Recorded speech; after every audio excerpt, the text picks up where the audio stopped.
Yo, it's Zero, and this is what if Tanjiro turned into a demon as well.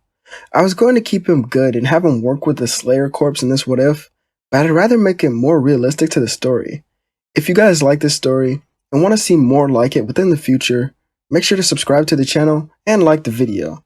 And if you like music, make sure to subscribe to my second channel as well, as the link will be in the description. With all that being said, let's get started.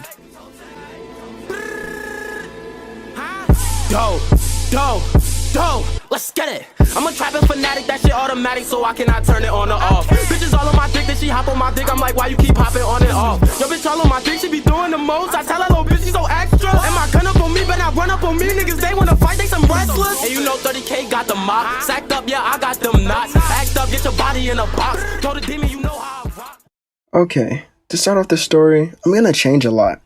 I'm gonna change a lot to make sure that the story works in the way that I want it to. First, I'm gonna change Tanjiro's family life.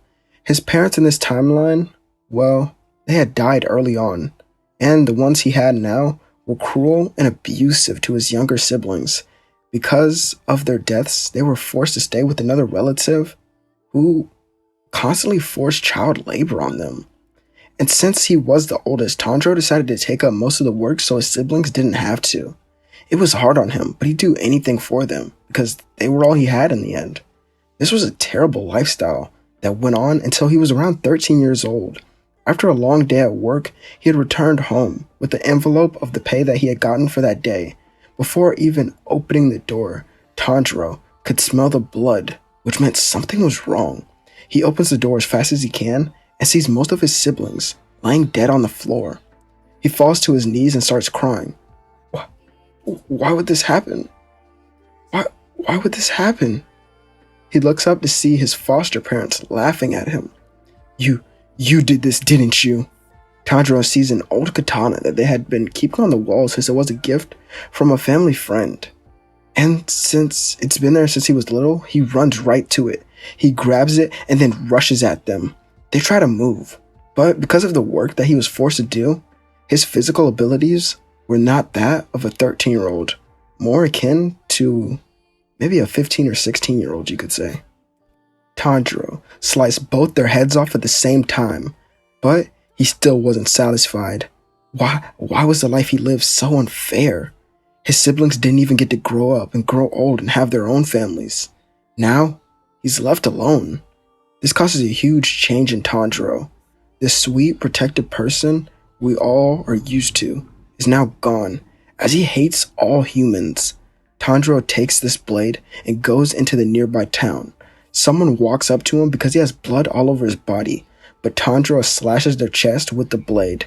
Many people around begin to run in fear, and for a year, Tanjiro kills off the people within this village slowly, until one snowy night, as Tanjiro was walking around looking down at the ground with no emotion in his eyes at all, as he seemed lifeless, he was then stopped.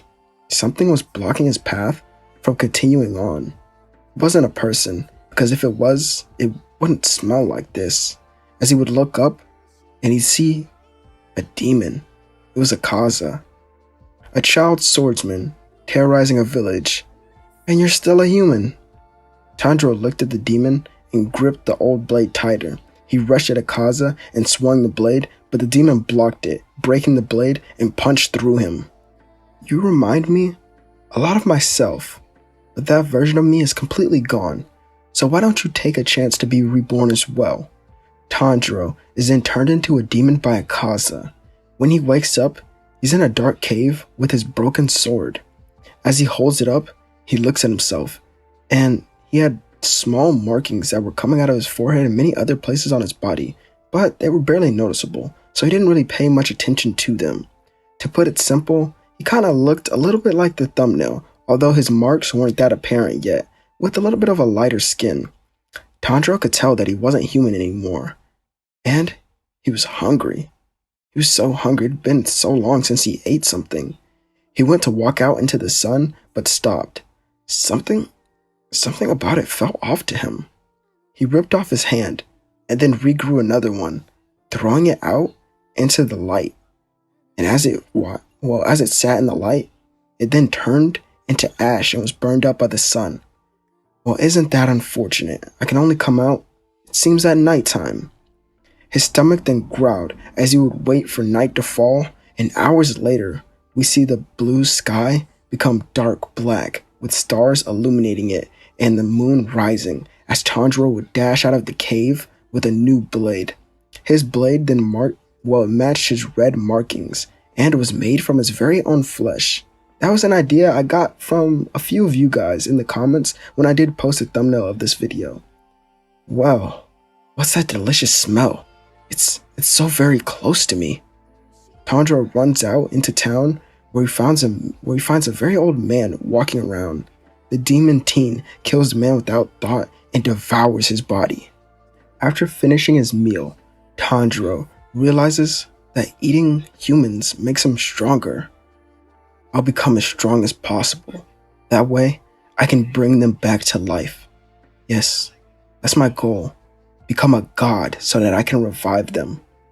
Tanjiro begins his mission by eating everyone in this village and becoming very strong at that. In the middle of the night, someone arrives to the town, as this person has a sword and a crow on their shoulder. Tanjiro sees this and goes to combat them, jumping down and getting their attention. Tanjiro holds the blade in a stance that he can remember his father doing, as he then copies his movements, and here is where he performs a dance of the fire god without strain or struggle. The slayer who was sent there didn't even know what hit him, as he would have an instant death, being turned to nothing but ashes and bones. And immediately after, Muzan can sense this through the memories of Tanjiro and his experiences, because they are all connected through his blood. As this is when he would summon him immediately. And now Tanjiro was in the base of the demons. As he was looking around, he was confused until he saw a man before him who looked very angry. On instinct, he then kneeled to him. So, my greatest enemy's descendant has become a demon under my control. You can be of so much use to me, so grow stronger and do not die, as that will mean you had failed me. Once you become very strong, I'll make you a lower moon demon, which, well, it's a high honor, so be thankful.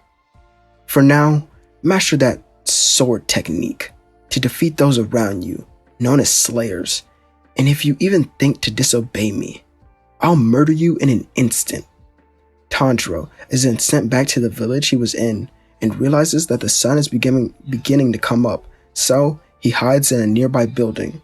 As the day goes on, he decides to dive deep into his memories, finding out where the sword technique came from, and this leads him to the memories of his ancestor, where he sees Yorichi and watches him perform the moves over and over again, memorizing them with ease with his heightened intellect.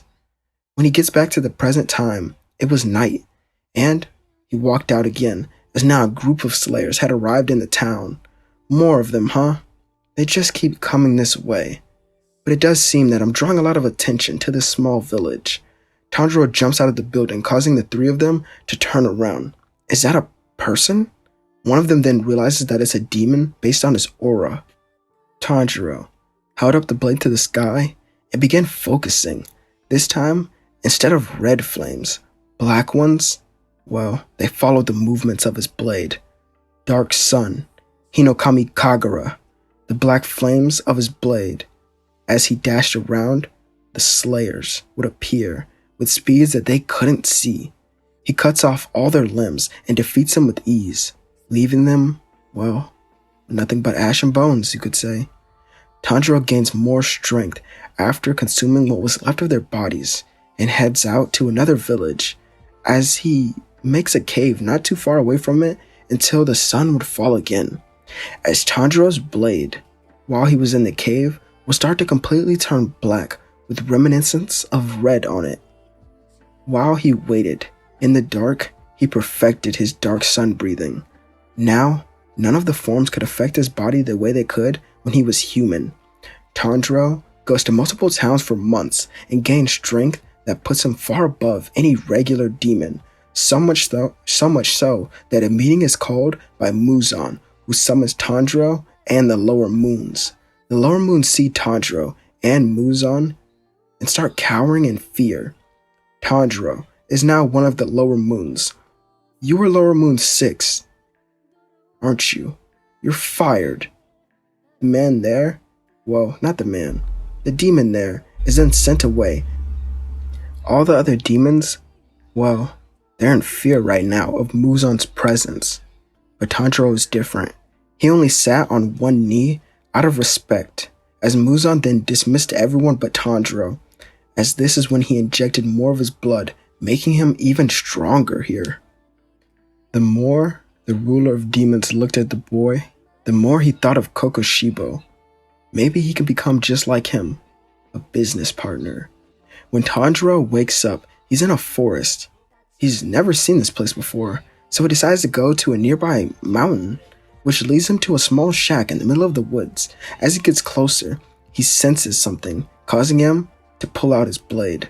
What is this pressure coming off of this building? It can't be another demon, because I can smell human blood inside of there.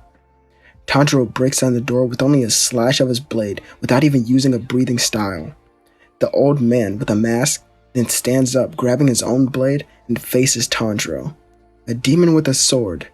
Now that's something you don't see every day.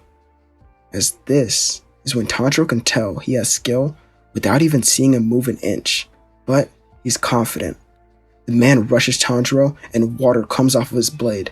A wheel of water is coming right at Tanjiro, but with his enhanced speed, Tanjiro moves out of the way, and from behind the old man, he swings his blade at his neck, but Tanjiro ducks under it, and then swings his own blade at the man's torso.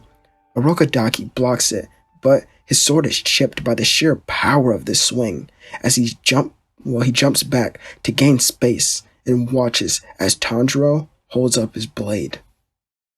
Dark Sun. Actually, yeah, never mind.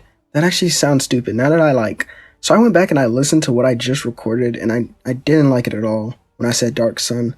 So it's just going to be sun breathing with black flames, of course. Sun breathing, clear blue sky. The flames follow his blade as Orokodaki quickly jumps into a tree, but at the last minute, he jumps into the tree at the last minute to avoid the attack. However, one of his legs, his foot, is caught by the flames and cut off by Tanjiro. And he would see this, as he cuts down the tree as well with the wind from his blade.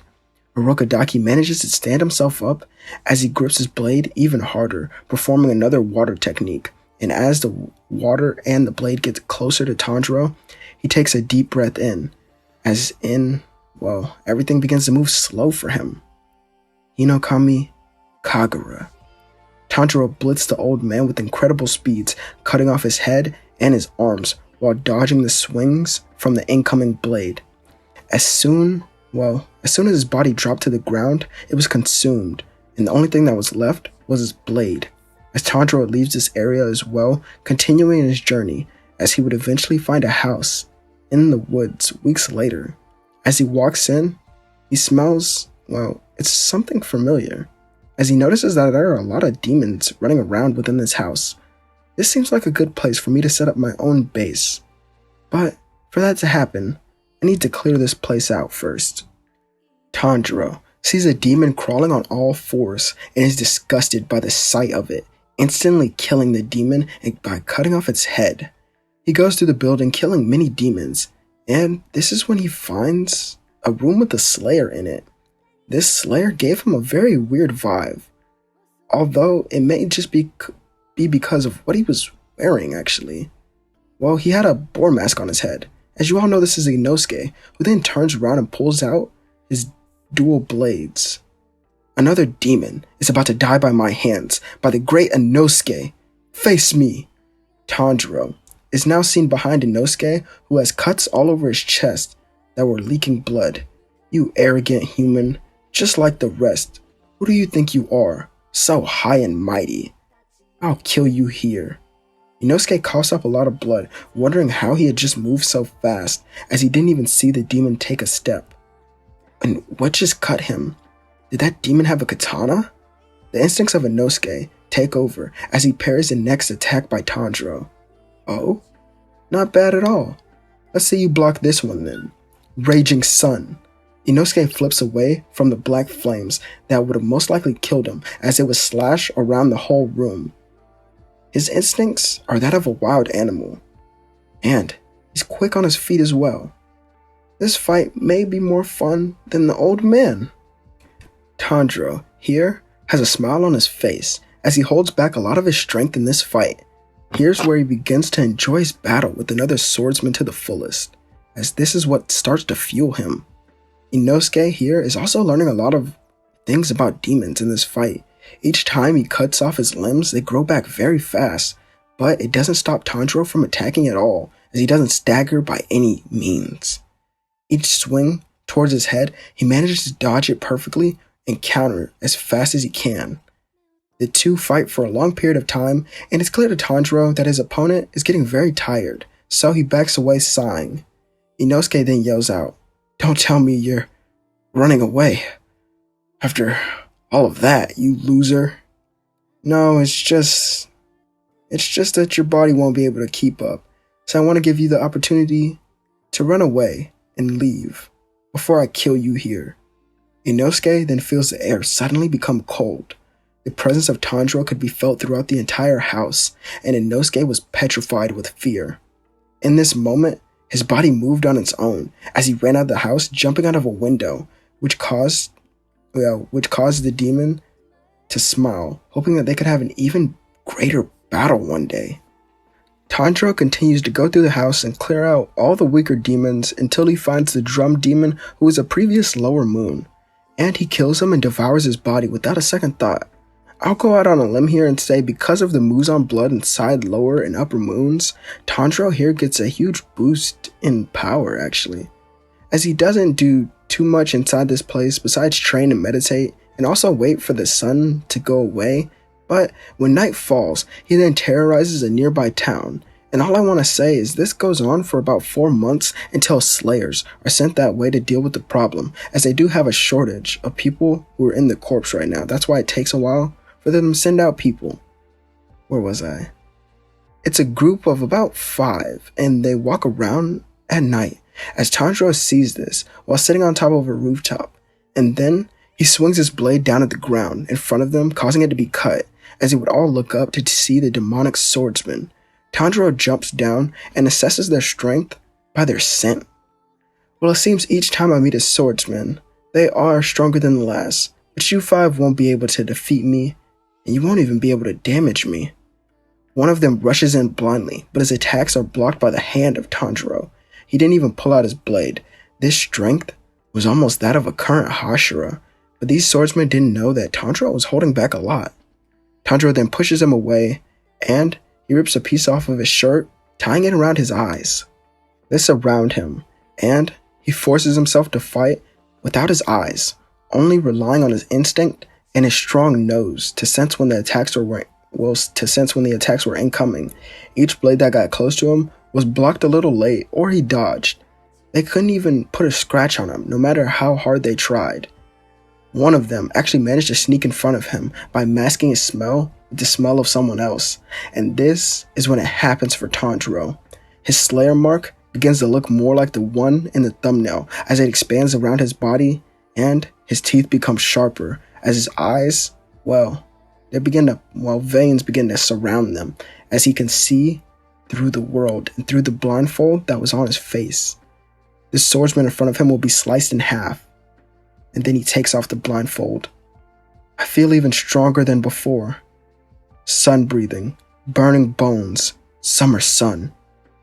While he was surrounded, he performs swings that puts him on the offense and defense at the same time, completely turning all of his opponents into ash. As he sheathes his blade, he then sees the sun also arising, so he puts on a hood and leaves this area. Let's say a couple more months would go by, and one night, Tanjiro can sense a strong battle going on not too far away from him, so he heads that way, and it leads him to a mountain. I've sensed this person before, or I've been in their presence, but I can't exactly remember who it was. Tanjiro walks through the area, and he sees slayers tied up by spider webs. You poor creatures. Let me put you out of your misery, as he kills them and continues on. In the air, he can smell it. A fierce battle. He sprints that way with incredible speed, and as Giyu was about to slice off the head of Rui, his back was slashed, leaking blood now. The water Hashira turns around to see the demonic swordsman as his focus is taken off of Rui because he wants to avenge his master who was killed, and he believes this is the person who did it. Tanjiro looks at the Hashira and smiles. You're the strongest one I've met so far. Well, besides many other demons. Tanjiro vanishes and Giyu flips away, barely dodging the next attack. Right after he jumps back in using a water breathing technique, Tanjiro counters this with a sun breathing move, which surprises Giyu. He didn't actually know demons could use breathing styles, and where did he learn this style? Because he's never seen it before or heard of it. But while in thought, he was caught by Rui's webs, which gave Tanjiro the perfect chance to kill him. However, he was cut free by the demon, surprising the Slayer. Tanjiro, are you siding with the human? No, I am not. This is not your battle anymore, so stay out of my way, Rui. Rui tries again, but Tanjiro appears in front of him and smacks him away with his hand. Well, Rui's then sent flying away from the battle. Giyu is confused, but he tries to attack again. Water breathing, second, sun breathing, fire will. Giyu is then scorched on his side, and as he falls to one knee, with Tanjiro now being behind him. He can feel himself still burning, as if he was on fire, but he isn't. I've burned your insides as well. The only way to stop me is to kill me. If you do not want to die, you have to kill me within 10 minutes. Giyu stands up in disbelief and rushes back at Tanjiro, but he's weaker now, and the flames, well, it's messing with his vision too, as it's going all through his system and shutting down his nerves, which greatly affects his battle. He blocks each swing and then knocks the blade out of his hand. The battle is over. You can no longer fight without your weapon, and you do not have much time to live, as your senses have all gone numb by this time. Giyu then sees his fellow Hashira jumping down from the sky, so he tries to stall just a little bit longer by standing up, which actually surprises Tanjiro a little bit, as he commends the Hashira for being so strongly willed. But Tanjiro begins to breathe in heavily, and within an instant, it would happen. Sun thrust. He turns around quickly, and Shinobu is stabbed through her chest by Tanjiro. Did you truly believe that I didn't see you coming? Well, I wouldn't say I saw you. The poisonous smell coming off of your body is too strong not to be noticed by me. Tanjiro pulls out his sword as the woman would fall to the ground, beginning to bleed out. Giyu this time managed to grab his blade and use the 11th form, Dead to Calm. But even this did nothing to Tanjiro, who just broke through the attack. It's over. The head of Giyu is cut off and his body is consumed. Tanjiro would leave the woman there to die and bleed out, because he could smell the poison within her body as well, and if he were to eat her right now at his current strength, he would only die, as he doesn't know what she was preparing for, but it must have been to take out a stronger demon than himself, because it seems she didn't consume enough to take out an upper moon. Rui would now be at home with his family, or his demon family, when Tanjiro would appear. I'll kill you, Tanjiro. What were you thinking? It was my fight after I realized that you couldn't defeat the Hashira, as he would have killed you, and if that woman would have showed up, she would have killed your family. And you all would have died. I did you a favor. Well, you should consider it one. Now I'm leaving. Don't bother me anymore. You become stronger so that doesn't happen again. Tanjiro turns around, but Rui didn't want to let him go. That was his fight. He should have killed the Hashira and gained praise from Muzan in the near future. So, he wants to kill Tanjiro instead. He sends out strings towards him, and all of them are sliced, as he then feels the strong aura of Tanjiro that's revealed while he looks back at Rui. After eating a Hashira of that strength, well, his own strength had went up quite a bit. Well then, now I can kill you and take your place as Lower Moon 5. So that was your plan all along. Well, it won't work. Attack him. Rui and his family run at Tanjiro, who then smiles. Foolish. Inokami Kagura, Dance of the Fire God. Black flames follow each swing of his blade as he cuts off the head of all the demons, which includes Rui, who's eaten by Tanjiro. Weeks after this event, Muzan calls all of his lower moons, well, his lower 6, to a meeting. but he sees everyone but Rui as he knows something is missing. Tanjiro, you recently have seen Rui. How did Upper Moon 5 die? I killed him because he was too weak. Is that so? So do you believe the rest of the Upper Moons are this weak as well? Tanjiro looks at them and nods. They won't be able to kill a single Hashira. Muzan smiles at the swordsman who was more ruthless than he expected him to be. Would you like me to kill them, or would you? Tanjiro slices off all their heads at once with one sun-breathing move, and then absorbs their bodies for more strength. As he begins coughing from the amount of Muzan blood that was in his body now, but he contains it while in the presence of his master. Muzan nods and tells Tanjiro where to go for his next mission, as he wants him to help Upper Moon 3 defeat the Flame Hashira. The location is given to Tanjiro, and he begins his journey that way. As he makes it to the train, he rides on top of it and waits, as neither him or Rengoku makes a move. And since Enmu isn't here, no one would fall asleep. But there are a couple regular demons within the train that Rengoku could easily defeat by himself, as here I don't think there will be an Inosuke or a Zenitsu to help him, and definitely not a Tanjiro or Nezuko, so I think he'd be fine though. Eventually, Tanjiro reaches the checkpoint, where he was told to make the train crash, so he does so and makes it fall off the tracks as the Hashira would fall out of one of the carts, and he sees the demonic swordsman. Tanjiro looks around and he sniffs the air as he jumps back, dodging the landing of Akaza, and he bows to Upper Moon 3. Well, Tanjiro, you've come far, but let me show you what happens when you become an Upper Moon. This is where Akaza has his battle with Rengoku, and the two would have the same battle that they would have in canon. Well, to the point where the Hashira was still holding on to the arm of Akaza, but his own arm would be sliced off by Tanjiro's blade, freeing his fellow demon, as Akaza jumped back, then dodging the tornado of black flames that swarmed the Flame Hashira, burning him to nothing but ash and bones, as the two would leave and part ways, and I don't think Tanjiro would be sent to the entertainment district. So, here's where our story would end for now, and this is where I actually plan to leave this what if off, as there's nothing else for me to really go over. Well, I could go over a couple things that happened in the manga, but you guys could predict how they would go in this story, and I feel like this is a great place for me to leave off. So, I hope you all enjoyed today's video. If you want to see more like this, make sure to like the video and subscribe to the channel, and suggest some other what ifs you want to see me do, as I may do them as I look at my comments all the time. I hope you all have a great day, night, or evening, as this is Zero, and I'll catch you all on the next one.